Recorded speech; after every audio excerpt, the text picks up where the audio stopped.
Hello mga SSS pensioners. Atin pong pag-uusapan ang 1,000 pesos pension increase under the House Bill 1506 na nasa Kamara. Well, yan ang ating aalamin, ang pinaka-latest update kung ito ba'y batas na at ipapatupad na ba. Welcome sa aking YouTube channel at welcome po sa ating official Facebook page. Saan ka man nanonood, kumusta mga ka-vlogs? Eto para po sa mga hindi pa familiar at hindi pa po nakakaalam hinggil sa House Bill 1506. Ang panukala na ito ay final po ni Representative Rolando Ledesma Makasait ng SSS GSIS Pensionado Party List. Ang House Bill 1506 na ito ay pinanukala, final po last July 7, 2026 mga ka-vlogs, last year. So actually, mag-iisang taon na ito ngayong July 7 kasi nga July 3 na tayo ngayon. Biruin mo, nagulat din po ako.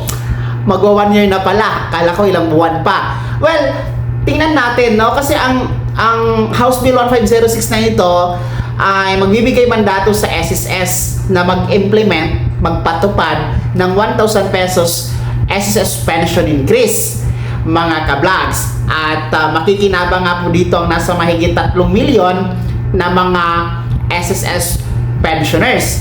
So, itong House Bill 1506 na ito na 1,000 pesos pension increase, hindi po ito yung second tranche na gasgas na o matagal nyo nang inaantay na second tranche 1,000 pesos pension increase. Hindi po ito yon, okay? Iba po ito. Ito po ay House Bill 1506 na nasa Kamara, final noong July 7, 2025, At ito nga po ang ating pinag-uusapan ngayon. Well, ang latest update nga mga ka-vlogs, hindi pa po ito batas. Hindi pa nga ito lumusot sa Kamara. Nag-research ako, kung ano ba ang status dito sa House Bill 1506 at ayon naman sa Google na natili itong nakabinbin sa Kamara. Ibig sabihin, hindi pa gumalaw sa Kamara. Hindi nga natin alam kung ito'y naisumiti na sa plenaryo kasi kailangan ito dadaan sa or papasa sa unang pagbasa, pangalawang pagbasa, hanggang pangatlo at pinal na pagbasa bago po ito matatransmit sa Senado mga ka-vlogs. Well, ngayon nga, hindi pa ito gumalaw. Hindi pa ito aprobado dyan sa Kamara. Magwa 1 year na. I think, ano bang araw yung July 7? Today is July 3, araw ng Biyernes, 4 bukas, Sabado, 5, 6, 7. Ngayong Martes, magwa 1 year na siya. Hindi pa gumalaw.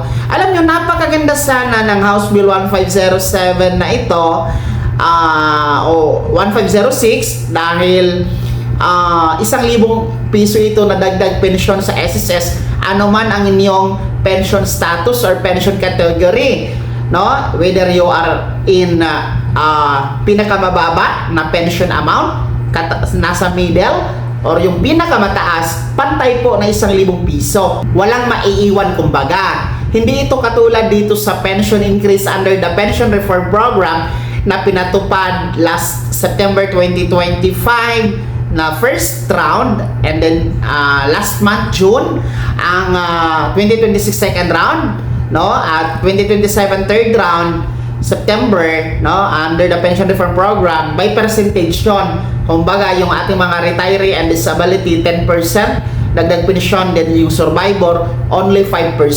So hindi siya pantay kasi by percentage mga ka-vlogs, and then depende pa din sa yung monthly pension na amount kung gaano kalaki ang dagdag na pensyon ang makukuha mo, yun yung kaibahan nila. Ito kasing 1506 na House Bill, pantay 1,000 piso, walang maiiwan. Kaya napakaganda ng panukala sana na ito. Well, ang ating panawagan sa principal author nito ay Representative Rolando Ledesma Makasait, sana ay merong paggalaw, nanghihingi tayo ng update regarding this House Bill dahil una sa lahat, sinusuportahan natin ito. Napakaganda ito para sa ating mga SSS pensioners. Pangalawa, atin pong tinatawagan, no, si Representative Makasait ng SSS GSIS Pensionado Party List na i-follow up ito, no, para po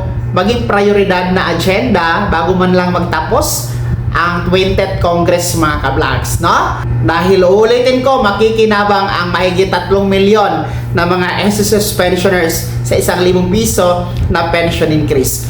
Pero sa ngayon, panukala pa lamang ito, no? Sa mga hindi pa alam ang House Bill 1506 na ito, at least alam nyo na merong ganito na dapat nating i-push dyan sa Kamara para sa inyo, mga SSS pensioners. Kaya naman, ano po ang inyong panawagan sa Kamara, particular po sa kay Representative Rolando Ledesma Makasait ng SSS GSIS Pensionado Party List?